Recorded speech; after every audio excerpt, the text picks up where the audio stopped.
Hi, എല്ലാവർക്കും നമസ്കാരം. നമ്മുടെ പുതിയൊരു വ്ളോഗിലേക്ക് എല്ലാവർക്കും സ്വാഗതം. എല്ലാവരും സുഖമായിട്ടിരിക്കുമല്ലേ? ഞങ്ങളുടെ സുഖമായിട്ടിരിക്കുന്നു. ഇപ്പോൾ രാവിലെ തന്നെ ഞാൻ എഴുന്നേറ്റിട്ടുണ്ട്. 6 മണിയൊക്കെ ആയപ്പോൾ. അപ്പോൾ അതുപോലെ തന്നെ അതേ കിച്ചണിലേക്ക് വന്നു. പാത്രങ്ങളൊക്കെ കഴുകിയത് എടുത്ത് വെക്കണമായിരുന്നു കേട്ടോ. അപ്പം ഞാൻ രാവിലെ എപ്പോഴും ഉറക്കെഴുന്നേറ്റ് വന്നാൽ ഉടനെ തന്നെ പാത്രങ്ങളൊക്കെ എടുത്ത് കഴുകി വെച്ചിരിക്കുന്നതൊക്കെ എടുത്ത് വെക്കാറുണ്ട്. അപ്പോൾ ഇന്ന് സൺഡേ ആണ്. ഇപ്പോൾ നമ്മൾ മീൻ മേടിക്കുന്ന ദിവസമാണ് കേട്ടോ. അപ്പോൾ രാവിലെ തന്നെ ഹസ്ബൻഡ് പോയിട്ട് മീനൊക്കെ മേടിച്ചുകൊണ്ട് വന്നിട്ടുണ്ട്. ഹസ്ബൻഡ് നടക്കാനൊക്കെ പോയിട്ട് വന്നപ്പോഴത്തേക്കും പാത്രങ്ങൾ ഞാൻ രാവിലെ ഇഡ്ഡലിയൊക്കെ ഉണ്ടാക്കിയ പാത്രങ്ങളൊക്കെ കഴുകാനുണ്ടായിരുന്നു. അപ്പോൾ അതൊക്കെ എടുത്തൊന്ന് കഴുകുന്നുണ്ട്. ഞാനിപ്പോൾ കൈയോടെ തന്നെ പാത്രങ്ങൾ കഴുകി വെക്കും. സാധാരണ ചില ദിവസങ്ങളിലാണെങ്കിൽ ഈ പണികളെല്ലാം കഴിഞ്ഞിട്ട് ലാസ്റ്റ് പാത്രം കഴുകാനായിട്ട് നിൽക്കും കേട്ടോ. അപ്പോഴത്തേക്കും ഒരുപാട് പാത്രങ്ങൾ ഇങ്ങനെ സിങ്കിൽ കിടന്നിട്ട് ഒരുപാട് സമയം വേസ്റ്റ് ആവും. അതുപോലെ തന്നെ പാത്രങ്ങൾ ഒരുപാട് കൂടിക്കിടക്കും. പക്ഷേ ഇപ്പോൾ അങ്ങനെയല്ല, കൈയോടെ തന്നെ പാത്രങ്ങൾ കഴുകി വെക്കാറുണ്ട്. അതുപോലെ തന്നെ നമ്മുടെ സ്റ്റൗ ആണെങ്കിൽ ഇതുവരെയും ക്ലീൻ ചെയ്തിട്ടില്ല. ഞാൻ നാട്ടിലൊക്കെ പോയിട്ട് വന്നപ്പോൾ ടൂറിനൊക്കെ പോയിട്ട് വന്നിട്ട് ക്ലീൻ ചെയ്യാമെന്ന് കരുതിയിരുന്നതാണ് കേട്ടോ. പക്ഷേ പിന്നീട് വയ്യാതായി. പിന്നെ ഓരോരോ തിരക്കുകൾ കാരണം നമുക്ക് സമയം കിട്ടിയതുമില്ല. അപ്പം ഞാൻ ഓർത്തു എന്തായാലും ഇന്നിപ്പോൾ സ്റ്റൗ ഒന്ന് കൈയോടെ തന്നെ ഒന്ന് ക്ലീൻ ചെയ്യാമെന്ന്. നമ്മുടെ ഈ സ്റ്റൗ മേടിച്ചിട്ട് 10 വർഷം ആവുന്നുണ്ട്. അപ്പം ഞാൻ എപ്പോഴും ഇതിങ്ങനെ ക്ലീൻ ചെയ്ത് വെക്കാറുണ്ട് കേട്ടോ. അന്ന് നമ്മൾ ഈ സ്റ്റൗ മേടിച്ചപ്പോഴത്തേക്കും 6000 രൂപ എന്തോണം ആയിട്ടുള്ളത്. ഇപ്പോൾ അതിൻ്റെ റേറ്റ് നല്ല റേറ്റ് കൂടുതലാണ്. ഇത് വിഡിയം കമ്പനിയുടേതാണ്. അപ്പോൾ ഇത് അത്യാവശ്യം നല്ല റേറ്റാണ് ഈ കമ്പനിയുടെ സ്റ്റൗവിന്. പ്രത്യേകിച്ച് ഗ്ലാസ് ടോപ്പിന് അത്യാവശ്യം 10000 രൂപയ്ക്ക് പുറത്താണ് റേറ്റ് വരുന്നത് കേട്ടോ. ഞാൻ ഇപ്പോൾ നമ്മൾ ഫ്രിഡ്ജ് മേടിക്കാനായിട്ട് പോയല്ലോ, ആ സമയത്ത് റേറ്റ് ചോദിച്ചപ്പോഴാണ് അവർ പറഞ്ഞത്. പിന്നെ ഈ 3 ബർണർ വരുന്നതിൻ്റെ മോഡൽ ഇപ്പോൾ ഇല്ലയെന്ന് പറഞ്ഞു. ഇപ്പോൾ 4 ബർണർ വരുന്ന മോഡലാണ് ഉള്ളതെന്നും പറഞ്ഞായിരുന്നു കേട്ടോ. ക്രോമയിലാണ് ഞാനത് അന്വേഷിച്ചത്. അപ്പോൾ എൻ്റെ ഈ സ്റ്റൗ ഇടയ്ക്ക് വെച്ച് കേടായി പോയതാണ്. പക്ഷേ എന്നാലും അതിൻ്റെ അകത്തുള്ള ഇതൊക്കെ ഒന്ന് ശരിയാക്കി റിപ്പയർ ചെയ്യാനുള്ളതൊക്കെ ചെയ്ത് റെഡിയാക്കി വെച്ചേക്കുന്നതാണ്. ശരിക്കും എനിക്ക് ഒരുപാട് സെൻറ്റിമെൻറ്റ്സ് ഉള്ള ഒരു ഐറ്റമാണ് കേട്ടോ ഈ സ്റ്റൗ. നമ്മുടെ കിച്ചണിൽ 1-2 സാധനങ്ങൾ ഇതുപോലെ സെൻറ്റിമെൻറ്റ്സ് ഉള്ള സാധനങ്ങളുണ്ട്. അപ്പോൾ മാക്സിമം ഞാൻ ഏത് സാധനവും യൂസ് ചെയ്തിട്ട് തീരെ പറ്റാതെ വരുമ്പോൾ മാത്രമാണ് എക്സ്ചേഞ്ച് ചെയ്യുന്നത്. പിന്നെ എന്നോട് കുറച്ച് ദിവസമായിട്ട് കുറച്ച് പേര് ചോദിക്കുന്നതാണ് മീൽ പ്രിപ്പ് ചെയ്യുന്നതൊന്ന് കാണിക്കുമോ എന്നുള്ളത്. ശരിക്കും പറഞ്ഞാൽ ആമി ഇപ്പോൾ വയ്യാതായ ശേഷം സ്കൂളിൽ ലീവാണ് കേട്ടോ. അപ്പോൾ സ്കൂളിൽ പോകുന്നില്ല. പിന്നെ ഹസ്ബൻഡിനാണെങ്കിൽ ഇപ്പോൾ ഓഫീസിൽ പോകുന്നില്ല, വർക്ക് ഫ്രം ഹോമാണ്. അപ്പോൾ അതുകൊണ്ട് തന്നെ ഇവർക്ക് പോകാത്ത കാരണം കൊണ്ട് ഞാൻ വലുതായിട്ട് എനിക്ക് മീൽ പ്രിപ്പ് ചെയ്യേണ്ട കാര്യം വരുന്നില്ല എന്നുള്ളതാണ് സത്യം. പിന്നെ ഞാനിങ്ങനെ എഴുതി വെച്ചിട്ടാണോ മീൽ പ്രിപ്പ് ചെയ്യുന്നതെന്ന് ഐശ്വര്യയാണ് ചോദിച്ചിട്ടുണ്ടായിരുന്നത്. ഞാൻ എഴുതി വെച്ചിട്ട് ഒരാഴ്ചത്തേക്കുള്ള മീൽ പ്രിപ്പും ചെയ്യാറുണ്ടായിരുന്നു കേട്ടോ. പക്ഷെ ഇപ്പോൾ ഞാൻ പറഞ്ഞില്ലേ, ആമി പ്രോപ്പറായിട്ട് സ്കൂളിൽ പോയി തുടങ്ങിയാലേ എനിക്കത് റീസ്റ്റാർട്ട് ചെയ്യാൻ പറ്റുള്ളൂ. അപ്പോൾ തൽക്കാലം ഞാൻ വെജിറ്റബിൾസ് ഒക്കെ മേടിച്ചുകൊണ്ട് വന്നു കഴിഞ്ഞാൽ കൈയോടെ തന്നെ എടുത്തെല്ലാം കൃത്യസ്ഥാനത്ത് വെക്കും. പിന്നെ ഞങ്ങൾ ഏറ്റവും കൂടുതൽ ചീര കഴിക്കാറുണ്ട്. വീക്ക്ലി 5 ഡേയ്സും നമ്മൾ മാക്സിമം ചീര കഴിക്കാറുണ്ട്. ഇങ്ങനെ 2-3 പിടി മേടിച്ചുകൊണ്ട് വന്നു കഴിഞ്ഞാൽ അത് നല്ലതായിട്ട് കട്ട് ചെയ്ത് കഴുകിയതിന് ശേഷം നല്ലപോലെ കഴുകി വൃത്തിയാക്കി മണ്ണൊക്കെ കളഞ്ഞതിന് ശേഷം ചെറുതായിട്ട് തോരന് കട്ട് ചെയ്യുന്ന പോലെ കട്ട് ചെയ്ത് ഫ്രിഡ്ജിലോട്ട് സൂക്ഷിച്ച് വെച്ചേക്കും. ബാക്കിയുള്ള വെജിറ്റബിൾസൊക്കെ ഞാൻ തലേ ദിവസം നൈറ്റാണ് കട്ട് ചെയ്ത് വെക്കുന്നത് കേട്ടോ. ഇപ്പോൾ പിന്നെ നമുക്ക് ബൾക്കായിട്ട് ഞാൻ അങ്ങനെ ഒരിക്കലും വെജിറ്റബിൾസ് കട്ട് ചെയ്ത് വെക്കുന്ന ഒരു സ്വഭാവം എനിക്കില്ല. പിന്നെ മീൽ പ്രിപ്പിൽ ഞാൻ ചെയ്യുന്നൊരു കാര്യം, ഇഞ്ചി വെളുത്തുള്ളി പേസ്റ്റ് നേരത്തെ റെഡിയാക്കി വെക്കാറുണ്ട്. ഇപ്പോൾ ഞാൻ റീസെൻ്റായിട്ട് അതും ചെയ്യുന്നില്ല കേട്ടോ. ഞാൻ പറഞ്ഞില്ലേ, നമുക്ക് എല്ലാവർക്കും പനിയും കോൾഡും ഒക്കെ ആയ കാരണം കൊണ്ട് നമ്മളിപ്പോൾ ബിരിയാണി പോലുള്ള ഐറ്റംസ് ഒന്നും ചെയ്യുന്നില്ല. അതുകൊണ്ട് തന്നെ ഇഞ്ചി വെളുത്തുള്ളിയൊക്കെ ചതച്ചാണ് എടുക്കുന്നത്. അപ്പോൾ ഞാൻ എന്തായാലും അത് ചെയ്യുന്ന സമയത്ത് ഉറപ്പായിട്ട് നിങ്ങൾക്ക് കാണിച്ചു തരും. പിന്നെ ഞാൻ മുന്നേ ആണെങ്കിൽ ഇഞ്ചി പുറത്താണ് സൂക്ഷിച്ചുകൊണ്ടിരുന്നത്, നമ്മുടെ ഒരു ഉള്ളിയൊക്കെ ഇടുന്ന ബോക്സ് ഉണ്ടല്ലോ അതിൽ. പക്ഷെ ഇപ്പോൾ ഞാൻ റീസെൻ്റായിട്ട് ഫ്രിഡ്ജിലാണ് വെക്കുന്നത്. പിന്നെ നമ്മുടെ കരിയേപ്പില, മല്ലിയില അങ്ങനത്തെ സാധനങ്ങളൊക്കെ ചെറിയ പ്ലാസ്റ്റിക് ബോക്സുകളിലാക്കിയിട്ട് ടിഷ്യൂ പേപ്പർ വെച്ചിട്ട് അതിനകത്ത് സ്റ്റോർ ചെയ്ത് വെക്കും. പിന്നെ എന്ത് ഡിഷാണോ ഉണ്ടാക്കുന്നത്, എന്ത് മെനു ആണോ ഉണ്ടാക്കുന്നത് എന്നുള്ളത് തലേ ദിവസം തീരുമാനിച്ചിട്ട് ഞാൻ അതിനുള്ളത് കട്ട് ചെയ്ത് വെക്കും. ആമിക്ക് സ്കൂളുള്ള ദിവസങ്ങളിൽ. ഇപ്പോൾ അതില്ലാത്തതുകൊണ്ട് പ്രശ്നമില്ല. പിന്നെ മുട്ട ഞാൻ മേടിച്ച് എപ്പോഴും സ്റ്റോക്ക് ചെയ്ത് വെച്ചേക്കും. അതുപോലെ തന്നെ തൈരും എൻ്റെ അടുത്ത് സ്റ്റോക്ക് ഉണ്ടായിരിക്കും കേട്ടോ. കാരണം മിക്കവാറും ദിവസങ്ങളിൽ മോര് കാച്ചിയതൊക്കെയാണ് ഉണ്ടാക്കാറുള്ളത്. ഈസി പരിപാടിയാണ് ഞാൻ ചെയ്യുന്നത്. പിന്നെ ഞങ്ങൾ 3 പേരായ കാരണം കൊണ്ട് നമുക്കങ്ങനെ ഒരുപാട് കറികളുടെ ആവശ്യമില്ല കേട്ടോ. അപ്പോൾ അതുകൊണ്ട് തന്നെ വളരെ കുറച്ച് മതി. മോര് കാച്ചിയതൊക്കെ വെച്ച് കഴിഞ്ഞാൽ 3-4 ദിവസം എനിക്ക് വരും. അപ്പോൾ അതുകൊണ്ട് തന്നെ അങ്ങനെ എനിക്ക് ഒരുപാട് കറികൾ ഉണ്ടാക്കേണ്ട ആവശ്യമില്ല. അപ്പം നിങ്ങളുടെ കുടുംബത്തിലെ അംഗങ്ങളുടെ എണ്ണം അനുസരിച്ചും നിങ്ങൾ കഴിക്കുന്ന ക്വാണ്ടിറ്റി അനുസരിച്ചൊക്കെ ആയിരിക്കുള്ളൂ നിങ്ങൾക്ക് മീൽ പ്രിപ്പ് ചെയ്യേണ്ടി വരുന്നത്. പിന്നെ ഈ പറഞ്ഞ പോലെ നമ്മൾ എപ്പോഴും മീൽ പ്രിപ്പ് ചെയ്ത് വെക്കണം എന്ന് പറയുന്നതിന്റെ കാരണം തന്നെ നമ്മുടെ വീട്ടുപണികൾ എളുപ്പമാക്കാനാണ് കേട്ടോ. പിറ്റേന്ന് രാവിലെ എഴുന്നേറ്റ് മക്കളെയൊക്കെ സ്കൂളിൽ വിടുന്ന സമയത്താണെങ്കിൽ പ്രത്യേകിച്ചും നമുക്ക് രാവിലെ എഴുന്നേറ്റ് ചിന്തിച്ചുകൊണ്ടിരിക്കാനായിട്ട് സമയം കിട്ടത്തില്ല. അതുമല്ല ഒരു ഹറി ബറിയായിട്ട് നമ്മുടെ ഡേ സ്റ്റാർട്ട് ചെയ്യേണ്ടി വരും. നമ്മൾ എന്തെങ്കിലും ഒരു കാര്യം തലേ ദിവസമേ പ്ലാൻ ചെയ്ത് വെക്കുകയാണെങ്കിൽ അത് ഒത്തിരി യൂസ്ഫുൾ ആയിരിക്കും. അതിപ്പോൾ കുട്ടികൾ സ്കൂളിൽ പോയെങ്കിലും ഇല്ലെങ്കിലും, ഇപ്പോൾ ഹസ്ബൻഡ് ജോലിക്ക് പോയാലും ഇല്ലെങ്കിലും, നമ്മൾ ജോലിക്ക് പോയാലും ഇല്ലെങ്കിലും ഒക്കെ ഒരു വീട്ടമ്മയെ സംബന്ധിച്ചിടത്തോളം കിച്ചണിൽ ഒരുപാട് നേരം സ്പെൻഡ് ചെയ്ത് സമയം കളയരുതെന്നാണ് എൻ്റെ ഒരു അഭിപ്രായം കേട്ടോ. അപ്പോൾ അതുകൊണ്ട് തന്നെ നമ്മൾ ആവശ്യമില്ലാതെ കിച്ചണിൽ ഒരുപാട് നേരം നിന്ന് ഒരുപാട് പണിയെടുത്ത് അങ്ങനെ കളയാതെ ആ സമയം കുറച്ചുകൊണ്ട് ബാലൻസ് സമയം നമ്മുടേതായ കാര്യങ്ങൾക്കും കൂടി മാനേജ് ചെയ്യാനായിട്ട് പഠിക്കണം. അപ്പോൾ അതിന് വേണ്ടിയിട്ടാണ് ഈ മീൽ പ്രിപ്പ്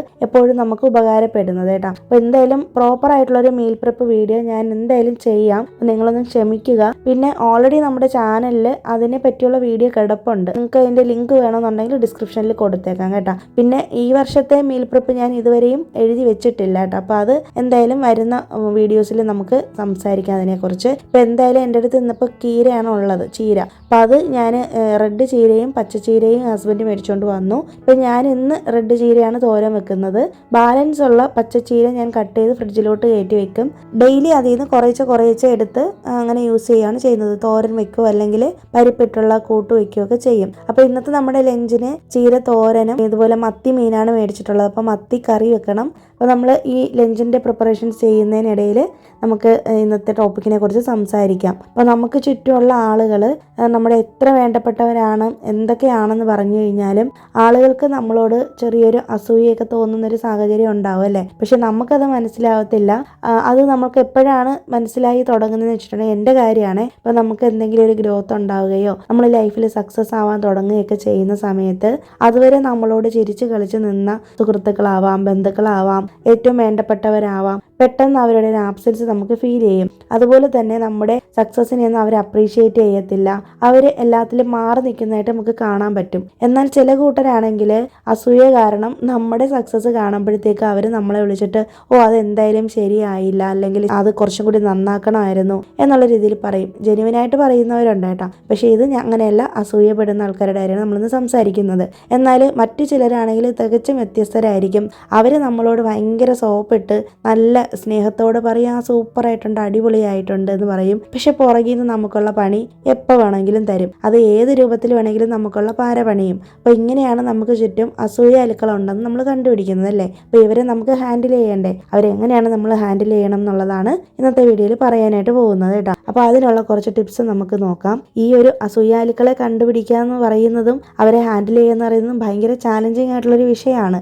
കാരണം നമുക്ക് ഏറ്റവും അടുപ്പമുള്ളവരായിരിക്കാം, അത്രയും സ്നേഹമുള്ളവരായിരിക്കാം, ചിലപ്പോൾ കുടുംബത്തിനകത്തുള്ളവർ തന്നെ ആയിരിക്കാം. അപ്പോൾ അവരോട് നമുക്ക് നേരിട്ട് പോയിട്ട് ഫൈറ്റ് ചെയ്യാൻ പറ്റില്ലല്ലോ. വളരെ കാമായിട്ട് അവരെ എങ്ങനെയാണ് ഹാൻഡിൽ ചെയ്യുന്നതെന്ന് നോക്കാം. അപ്പോൾ അതിന് വേണ്ടിയിട്ട് ആദ്യം നമ്മൾ ചെയ്യേണ്ട ഒരു കാര്യം അവരുടെ നീക്കങ്ങൾ എന്താണെന്ന് തന്നെ ശ്രദ്ധിക്കണം. ഫസ്റ്റ് അവരെന്ത് രീതിയിലാണ് നമ്മളോട് ആ ഒരു അസൂയ അല്ലെങ്കിൽ ദേഷ്യം വെറുപ്പൊക്കെ നമ്മളോട് കാണിക്കുന്നത് നമ്മളൊന്ന് വാച്ച് ചെയ്യുക. എന്നിട്ട് നമ്മളത് ഒരിക്കലും പേഴ്സണലായിട്ട് എടുക്കരുത്. അതുപോലെ തന്നെ നമ്മൾ ഒരു കാര്യം മാത്രം മനസ്സിലാക്കേണ്ടത്, അസൂയാലുക്കൾ അല്ലെങ്കിൽ അസൂയപ്പെടുന്ന ആളുകൾ എപ്പോഴും അവർക്ക് ഒരു കോൺഫിഡൻസ് ഇല്ലാത്തത് കൊണ്ട് മാത്രമാണ് അങ്ങനെ ഒരു ചിന്ത അവരിലേക്ക് വരുന്നത്. അതായത് നമ്മൾ ചെയ്യുന്ന കാര്യം ഒരിക്കലും അവർക്ക് ചെയ്യാൻ പറ്റാതെ വരികയും അതുപോലെ തന്നെ അവരെ തന്നെ താഴ്ത്തി കെട്ടുകയും ചെയ്യുന്നതുകൊണ്ടാണ് നമ്മളെ കാണുമ്പോൾ അവർക്ക് അസൂയ തോന്നുന്നത് അല്ലേ. അതും മാത്രമല്ല, അവരുടെ ചില ഇൻസെക്യൂരിറ്റീസ് കാരണമാണ് അവരങ്ങനെ ചിന്തിക്കുന്നത്. അപ്പോൾ ഇത്തരം ആളുകളിൽ നിന്ന് നമ്മളെപ്പോഴും ഒന്ന് ഇമോഷണലി ഡിറ്റാച്ച്ഡ് ആയിട്ട് ഇരിക്കാനായിട്ട് ശ്രമിക്കുക. അവരെ നമ്മൾ ഒരുപാട് അടുപ്പിക്കുമ്പോഴും അല്ലെങ്കിൽ നമ്മളെ നെഞ്ചോട് ചേർത്ത് വെക്കുമ്പോഴാണല്ലോ നമുക്ക് അത്തരം പ്രശ്നങ്ങൾ ഉണ്ടാകുന്നത്. അപ്പോൾ അതുകൊണ്ട് തന്നെ അവരുമായിട്ട് കൂടുതൽ ഇമോഷണൽ ആയിട്ടുള്ള കാര്യങ്ങൾ ഡിസ്കസ് ചെയ്യാതിരിക്കുക. ഞാൻ അങ്ങനെയാണ് ചെയ്യാറുള്ളത്. അതുപോലെ തന്നെ നമ്മളെപ്പോഴും കാമും കോൺഫിഡൻറ്റും ആയിട്ട് ഇരിക്കുക. അതായത് നമ്മളോട് അവർക്ക് അസൂയ ഉണ്ട് എന്ന് കണ്ടു കഴിഞ്ഞാൽ നമ്മൾ എന്തിനാണ് പേടിക്കേണ്ടതില്ല, അത് അവരുടെ മാത്രം ഇമോഷനാണല്ലേ. അപ്പോൾ നമ്മൾ ഒരിക്കലും അവരോട് റിയാക്ട് ചെയ്യാൻ പോവുകയോ അല്ലെങ്കിൽ ഇമോഷണലി നമ്മൾ തർക്കിക്കാനായിട്ട് പോവുകയോ ഒന്നും ചെയ്യണ്ട. അതുപോലെ അതുപോലെ തന്നെ നമ്മൾ അവരുമായിട്ട് ഒരു ഹെൽത്തി ബൗണ്ടറി സെറ്റ് ചെയ്യുക എന്നുള്ളതാണ്. അത് ഭയങ്കര ബുദ്ധിമുട്ടുള്ളൊരു കാര്യമായിരിക്കും അല്ലേ. നമ്മുടെ കുടുംബത്തിലുള്ളവരാണ് അങ്ങനെ ചെയ്യുന്നതെങ്കിൽ നമ്മൾ എന്ത് ചെയ്യും അല്ലേ. അപ്പോൾ നമുക്ക് അവരുമായിട്ട് ഒരു ഹെൽത്തി ബൗണ്ടറി സെറ്റ് ചെയ്യണമെന്നുണ്ടെങ്കിൽ ആവശ്യമില്ലാതെ അവരുമായിട്ട് സംസാരിക്കാൻ പോവാതിരിക്കാം, ഗോസിപ്പുകൾ പറയാതിരിക്കാം, അതുപോലെ നെഗറ്റീവായിട്ടുള്ള കാര്യങ്ങൾ സംസാരിക്കാതിരിക്കാം. എന്നാൽ അധികം ഒരുപാട് സ്നേഹവും വേണ്ട, എന്നാൽ ഒരുപാട് അടുപ്പവും വേണ്ട. അങ്ങനത്തെ രീതിയിൽ നമുക്കൊന്ന് ഒരു ഗ്യാപ്പ് ഇട്ട് ഒരു ഡിസ്റ്റൻസ് ഇട്ട് നിൽക്കാനായിട്ട് പഠിക്കാം. അതേപോലെ തന്നെ അവരോട് എന്തെങ്കിലും സംസാരിക്കണം എന്നുണ്ടെങ്കിൽ നമുക്ക് സംസാരിക്കാം. പക്ഷെ ഒരിക്കലും നമ്മൾ ഫ്യൂച്ചറിൽ എന്താണ് ചെയ്യാൻ പോകുന്നതെന്നോ നമ്മുടെ പ്ലാനുകളെ പറ്റിയോ ഒന്നും ഇത്തരം ആളുകളോട് സംസാരിക്കരുത്. നമ്മുടെ ലൈഫിൽ എന്താണോ ചെയ്യാനായിട്ട് ഉദ്ദേശിക്കുന്നത് അത് നമ്മൾ ചെയ്ത് കഴിഞ്ഞതിന് ശേഷം മാത്രം അവരെ പോലുള്ളവർ കണ്ടാൽ മതി എന്ന് നമ്മൾ തീരുമാനിച്ച് വെച്ചേക്കേട്ടാ. അതുപോലെ തന്നെ ഇത്തരം ആളുകളോട് നമ്മൾ ഒരിക്കലും ഓവറായിട്ട് എക്സ്പ്ലെയിൻ ചെയ്യാനായിട്ട് പോകരുത്. നമ്മുടെ വിഷമങ്ങളും നമ്മുടെ പ്രശ്നങ്ങളും ഒന്നും ഒരു കാരണവശാലും ഇത്തരം അസൂയാലുക്കളോട് എക്സ്പ്ലെയിൻ ചെയ്യരുത്. കാരണം അവരാഗ്രഹിക്കുന്നത് അതാണല്ലോ, നമ്മളെങ്ങനെയെങ്കിലും വിഷമിച്ച് കാണുക, അല്ലെങ്കിൽ നമ്മുടെ ഏറ്റവും തകർച്ച കാണാൻ ആഗ്രഹിക്കുന്നത് നമ്മുടെ ചുറ്റുമുള്ള അസൂയാലുക്കളാണല്ലേ. ഒരിക്കലും അത്തരം ആളുകളോട് നമ്മളെ വേദനിപ്പിക്കുന്ന കാര്യങ്ങളോ നമ്മുടെ വിഷമതകളോ ഒന്നും പറയാനായിട്ട് പോകരുത്. അതുപോലെ തന്നെ എടുത്തടിച്ചതുപോലെ ദേഷ്യപ്പെട്ടെന്ന് അവരോട് റെസ്പോണ്ട് ചെയ്യേണ്ട കാര്യമില്ല. വളരെ കാമായിട്ട്, അതായത് കൈൻഡ്നെസ്സോട് കൂടി നമുക്ക് അവരുമായിട്ട് ഒരു നോ പറയാനായിട്ട് പഠിക്കാം. അത് എനിക്കും ആദ്യമൊക്കെ ബുദ്ധിമുട്ടുള്ളൊരു കാര്യമായിരുന്നു കേട്ടോ. ഞാൻ പറഞ്ഞല്ലോ, ഞാൻ ഒരുപാട് അനുഭവങ്ങൾ കിട്ടി പഠിച്ച കാരണം കൊണ്ട് ആളുകളോട് സംസാരിക്കാൻ തന്നെ എനിക്കിപ്പോൾ പേടിയാണ്. എല്ലാവരെയും ഒരു സംശയത്തിൻ്റെ കണ്ണിൽ കാണണമെന്നല്ല പറയുന്നത്. പക്ഷേ എന്നിരുന്നാലും ആളുകൾ നമ്മളെ എങ്ങനെയാണ് വിലയിരുത്തുന്നതെന്ന് നമ്മൾ പതിയെ മനസ്സിലാക്കി എടുക്കുകയാണ് വേണ്ടത്. ഞാൻ ഒരുപാട് വീഡിയോയിൽ പറഞ്ഞിട്ടുള്ളൊരു കാര്യമാണ്, നമുക്ക് ഈ ലോകത്ത് ഒരിക്കലും മനസ്സിലാക്കാൻ പറ്റാത്തത് മനുഷ്യനെയാണല്ലേ. നമ്മുടെ ചുറ്റുമുള്ള പല ആളുകളും നമ്മളോട് ചിരിച്ചുകൊണ്ട് നമ്മുടെ കഴുത്തറുക്കും എന്നൊക്കെ പറഞ്ഞിട്ടില്ലേ, അങ്ങനെയുള്ളവരായിരിക്കാം. പക്ഷെ നമുക്ക് ഒരിക്കലും ഒറ്റൊരാളുടെ മനസ്സിൽ എന്താണെന്നുള്ളത് ഒരിക്കലും കണ്ടുപിടിക്കാനായിട്ട് പറ്റത്തില്ല. അപ്പോൾ അതുകൊണ്ട് തന്നെ ഈ ലോകത്ത് ഒട്ടും വിശ്വസിക്കാൻ പറ്റാത്തൊരു ജീവി എന്ന് പറയുന്നത് മനുഷ്യനാണ്. സോ നമ്മൾ ഒരുപാട് കെയർഫുള്ളായിട്ട് ഇരിക്കുക. അതുപോലെ തന്നെ നമ്മൾ നമ്മുടെ കാര്യങ്ങൾ നോക്കി ജീവിക്കുക എന്നുള്ളതാണ്. നമ്മളൊരിക്കലും അവർ നമ്മളെക്കുറിച്ച് അസൂയപ്പെടുന്നുണ്ടോ അല്ലെങ്കിൽ അവരെന്ത് ചിന്തിക്കും എന്നൊന്നും വിചാരിച്ച് നമ്മളിരിക്കേണ്ട കാര്യമില്ലല്ലേ. നമ്മളെ തകർക്കാനും തളർത്താനും ഒക്കെ ഒത്തിരി പേര് വരും. അതാണല്ലോ ലൈഫ് എന്ന് പറയുന്നത്. അവരങ്ങനെ ചെയ്യുന്നതിനനുസരിച്ച് അവർക്കുള്ള പണി മേലേന്ന് കിട്ടിക്കൊണ്ടിരിക്കുമെന്ന് ആണ് ഞാൻ വിശ്വസിക്കുന്നത്. അപ്പം അതുകൊണ്ട് തന്നെ നമ്മളൊരിക്കലും അവരുടെ പുറകെ പോയിട്ട് അവരെ പ്രൂവ് ചെയ്യാനോ അല്ലെങ്കിൽ നമ്മൾ നല്ലതാണെന്ന് തെളിയിക്കാനോ ഒന്നും പോകണ്ട. നമ്മൾ നമ്മുടെ കാര്യങ്ങളിൽ കോൺസെൻട്രേറ്റഡ് ആയിരിക്കുക. നമ്മൾ നമ്മുടേതായ സന്തോഷങ്ങളിൽ മുഴുകിയിരിക്കുക. അത് കണ്ട് അസൂയപ്പെടുന്നവരെ അസൂയപ്പെടട്ടെ എന്നേ. പിന്നെ അങ്ങനെയുള്ള ആളുകളിൽ നിന്ന് അകലം പാലിച്ച് നമ്മൾ നമ്മുടെ കാര്യങ്ങൾ നോക്കി ജീവിക്കുക എന്നുള്ളതാണ് ഏറ്റവും വലിയൊരു കാര്യം. അതുപോലെ തന്നെ ഒരു തവണയെങ്കിലും അവരോട് നമ്മൾ ഇൻഡയറക്റ്റ് ആയിട്ടെങ്കിലും അല്ലെങ്കിൽ ഡയറക്റ്റ് ആയിട്ടെങ്കിലും ഒന്ന് നമ്മൾ പറയുക, നിങ്ങൾ ഈ കാണിക്കുന്നത് എനിക്കിഷ്ടപ്പെടുന്നില്ല, അല്ലെങ്കിൽ ഞാൻ എന്തെങ്കിലും നിങ്ങൾക്ക് ശല്യം ചെയ്യുന്നുണ്ടോ എന്ന് നമുക്ക് ചോദിക്കാം. അതിപ്പോൾ എത്ര വലിയ ബന്ധുക്കളാണെങ്കിലും എത്ര വലിയ അടുപ്പമുള്ളവരാണെങ്കിലും നമുക്ക് വേദന ഉണ്ടാക്കുന്ന കാര്യങ്ങൾ മറ്റൊരാൾ പ്രവർത്തിച്ചു കഴിയുകയോ പറയുകയോ ചെയ്തു കഴിഞ്ഞാൽ നമുക്ക് അവരോട് നേരിട്ട് ചോദിക്കാം അല്ലേ. പിന്നെ എപ്പോഴും ശ്രദ്ധിക്കേണ്ട ഒരു കാര്യം, നമ്മുടെ എനർജി നമ്മളാണ് പ്രൊട്ടക്റ്റ് ചെയ്യേണ്ടത്. അതൊരിക്കലും നെഗറ്റീവ് മൈൻഡ് സെറ്റുള്ള ആളുകളിലേക്ക് സ്പ്രെഡ് ചെയ്ത് കൊടുത്ത് നമ്മുടെ എനർജി വേസ്റ്റ് ആക്കുകയല്ല വേണ്ടത്. അപ്പോൾ അതുകൊണ്ട് തന്നെ നമ്മളെപ്പോഴും നമ്മുടേതായ പോസിറ്റീവ് കാര്യങ്ങളിൽ ഫോക്കസ്ഡ് ആവുക. നമ്മളെപ്പോഴും വളരാനുള്ള കാര്യങ്ങളിൽ ഫോക്കസ്ഡ് ആവുക. നമ്മൾ നല്ലത് ചിന്തിക്കുമ്പോൾ നമുക്ക് നല്ലത് മാത്രമേ സംഭവിക്കുകയുള്ളൂ. നമ്മളെക്കുറിച്ച് മോശം ചിന്തിക്കുന്ന ആളുകൾക്ക് അവർക്ക് മാത്രമാണ് മോശം സംഭവിക്കുന്നത്, ഒരിക്കലും നമുക്കല്ല. അപ്പം അതുകൊണ്ട് തന്നെ മറ്റുള്ളവരെ നമ്മൾ ദുഷിക്കാതെയും വഞ്ചിക്കാതെയും മറ്റുള്ളവരെ കുറിച്ച് മോശം ചിന്തിക്കാതെ ഇരുന്ന് കഴിഞ്ഞാൽ നമ്മളിപ്പോൾ കുറച്ച് കഷ്ടപ്പെട്ടാലും വേദനിച്ചാലും നമുക്ക് ഭാവിയിൽ നല്ലൊരു ഉയർച്ച തന്നെ ഈശ്വരനായിട്ട് കൊണ്ടുതരും എന്നാണ് ഞാൻ വിശ്വസിക്കുന്നത് കേട്ടോ. അപ്പോൾ ഇത്രയാണ് ഈ ഒരു ടോപ്പിക്കിനെ കുറിച്ച് എനിക്ക് പറയാനുള്ളത്. അപ്പം നിങ്ങൾക്കിത് യൂസ്ഫുൾ ആയി എന്ന് വിശ്വസിക്കുന്നു. നിങ്ങളുടെ ചുറ്റുമുള്ള ആർക്കെങ്കിലും നിങ്ങളോട് അസൂയ തോന്നുന്നുണ്ട്, അല്ലെങ്കിൽ ഇങ്ങനത്തെ സ്വഭാവം നിങ്ങളിപ്പോൾ ഫേസ് ചെയ്യുന്നുണ്ടെങ്കിൽ ഇതൊക്കെ നിങ്ങൾ മനസ്സിൽ വെച്ച് പ്രവർത്തിക്കുക. പിന്നെ ഈ അസൂയ എന്ന് പറയുന്ന സാധനത്തിന് മരുന്ന് ഇതുവരെയും കണ്ടുപിടിച്ചിട്ടില്ല എന്നാണ് പറയുന്നത് അല്ലേ. അപ്പോൾ ഒരിക്കലും അവർക്ക് മരുന്ന് കൊടുത്ത് നമുക്ക് അവരെ നേരെയാക്കാൻ പറ്റാത്തിടത്തോളം കാലം നമുക്ക് മാറാനേ പറ്റുള്ളൂ, നമ്മുടെ ചിന്തകളിൽ മാറ്റം കൊണ്ടുവരാനേ പറ്റുള്ളൂ. അപ്പോൾ ഇത്തരം ആൾക്കാരെ നമ്മളങ്ങ് ഒഴിവാക്കി വിടുകയാണ് വേണ്ടത് കേട്ടോ. അപ്പോൾ നിങ്ങൾക്ക് പറയാനുള്ള കാര്യങ്ങൾ ഉറപ്പായിട്ടും നമ്മുടെ ചാനലിൽ കമൻസ് വഴി അറിയിക്കാം കേട്ടോ.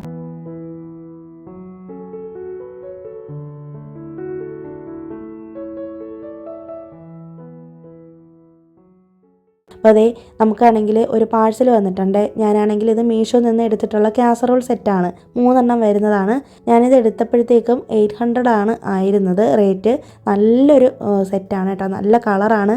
ഗ്രേ കളറിൽ ഈ ഒരു ഗോൾഡൻ ഹാൻഡിലും അതിൻ്റെ ടോപ്പ് പോർഷനിൽ ഇത് ക്യാപ്പ് ഉണ്ടല്ലോ, അതിങ്ങനെ തുറക്കുന്ന പോർഷനിൽ ഗോൾഡാണ് വരുന്നത്. നല്ല ക്വാളിറ്റിയാണ്, നല്ല ഭംഗിയാണ് കാണാനായിട്ട്, അത്യാവശ്യം നല്ല വലുപ്പമുണ്ട്. അപ്പോൾ എനിക്കിത് ഭയങ്കര ഇഷ്ടപ്പെട്ടു കേട്ടോ. ഞാൻ അങ്ങനെ എടുത്താണ്. ഞാൻ ആദ്യം വൈറ്റ് എടുക്കാമെന്നാണ് വിചാരിച്ചത്, പക്ഷെ അതിൽ 3 വരുന്ന സെറ്റിൽ വലിയ ഡിസൈൻ ഉള്ളതൊന്നും കണ്ടില്ല കേട്ടോ. ഇത് കുറച്ച് നല്ല എലഗൻ്റ് ആയിട്ടുള്ള ഒരു ലുക്കായിട്ട് തോന്നി. കുറച്ചും കൂടി നമുക്ക് ഗസ്റ്റൊക്കെ വീട്ടിൽ വരുമ്പോൾ യൂസ് ചെയ്യാൻ പറ്റുന്ന പോലെ തോന്നി. ഞാനങ്ങനെ പാത്രങ്ങളൊക്കെ ഇഷ്ടപ്പെട്ട് മേടിക്കുന്നതൊന്നും ഗസ്റ്റ് വരുന്നവരെ ഒന്നും വെയിറ്റ് ചെയ്തിരിക്കത്തില്ല കേട്ടോ. കാരണം നമ്മൾ അത്രയും ഇഷ്ടപ്പെട്ട് മേടിക്കുന്ന സാധനം എന്തിനാണല്ലേ ഗസ്റ്റിന് വേണ്ടിയിട്ട് മാറ്റി വെക്കുന്നത്. അപ്പം ഇത് ഞാൻ എവിടെയോ ഒരിക്കൽ സെൽഫ് ലവിൽ വായിച്ചപ്പോഴത്തേക്കും കണ്ടതാണ്. അതായത് നമ്മളിങ്ങനെ കിച്ചണിലേക്ക് മേടിച്ച് വെക്കുന്ന സാധനങ്ങൾ ഒരിക്കലും ഗസ്റ്റിന് വേണ്ടിയിട്ട് മാറ്റി വെക്കേണ്ട കാര്യമില്ല. അത് നമ്മുടെ സെൽഫ് ലവ് അല്ലെങ്കിൽ നമ്മുടെ സെൽഫ് കെയറിൻ്റെ പാർട്ടാണ്. അപ്പോൾ നമ്മുടെ ഇഷ്ടത്തിന് വേണ്ടിയാണ് അത് മേടിക്കുന്നത് അല്ലേ. നമ്മുടെ ഷോക്കേസിലൊക്കെ വെച്ചേക്കുന്ന പാത്രങ്ങളൊക്കെ ഒന്ന് എടുത്ത് പുറത്തിട്ട് നമ്മളതൊക്കെ യൂസ് ചെയ്യുക. നമ്മളൊക്കെ എത്ര കാലം ജീവിക്കുമെന്ന് പോലും അറിയത്തില്ലല്ലോ. നാളെ നമ്മൾ മരിക്കുന്നതിന് മുന്നേ നമുക്കിതൊന്നും യൂസ് ചെയ്യാൻ പറ്റിയില്ലല്ലോ എന്നൊരു കുറ്റബോധം വേണ്ടെന്ന് ഞാൻ അന്ന് ഒരു ഇതിൽ വായിച്ചതാണ് കേട്ടോ. അപ്പം ഞാൻ ആ ഒരു കാര്യം വായിച്ചതിന് ശേഷം ഞാൻ പിന്നെ എനിക്ക് ഇഷ്ടപ്പെട്ട എന്ത് സാധനം മേടിച്ചാലും ഉടനെ തന്നെ അങ്ങ് യൂസ് ചെയ്യാനായിട്ട് ശ്രമിക്കും. ഒരിക്കലും മറ്റൊരാളിന് വേണ്ടിയിട്ട് ഞാൻ വെയിറ്റ് ചെയ്യാറില്ല. അപ്പോൾ അങ്ങനെയൊക്കെ ഞാനും ചിന്തിച്ച് തുടങ്ങിയതിന് ശേഷമാണ് കുറേയൊക്കെ ജീവിതത്തിൽ ചേഞ്ചസ് ഉണ്ടായത് കേട്ടോ. പിന്നെ ഞാൻ പറഞ്ഞല്ലോ ഉച്ചയ്ക്ക് നമ്മൾ കഴുകി വെച്ചിട്ടുള്ള ചീരയൊക്കെ ഒന്ന് കട്ട് ചെയ്ത് ഫ്രിഡ്ജിലോട്ട് വെക്കണമെന്ന്. അപ്പോൾ അത് ഒരാഴ്ചത്തേക്കുള്ള ചീര ആയിട്ടുണ്ട്. അപ്പോൾ ഇത്രയേ ഉള്ളൂ ഇന്നത്തെ വീഡിയോ. ഈ വീഡിയോ ലാസ്റ്റ് വരെ കണ്ട എല്ലാവർക്കും ഒരുപാട് താങ്ക്സ് ഉണ്ട്. വീഡിയോ ഇഷ്ടമായാൽ ലൈക്ക് ചെയ്യാനും ഹൈപ്പ് ചെയ്യാനും ഷെയർ ചെയ്യാനും കമൻറ്റ് ചെയ്യാനും ഒന്നും മറക്കരുത് കേട്ടോ. ആദ്യമായിട്ടാണ് കാണുന്നതെങ്കിൽ നമ്മുടെ ചാനലിലെ വീഡിയോസൊക്കെ ഇഷ്ടമാവുന്നുണ്ടെങ്കിൽ മാത്രം ഒന്ന് സബ്സ്ക്രൈബ് ചെയ്ത് വെച്ചേക്കണേ. പുതിയൊരു വീഡിയോ ആയിട്ട് നമുക്കിനി വീണ്ടും കാണാം. അതുവരേക്കും എല്ലാവർക്കും ബൈ. Thanks for watching.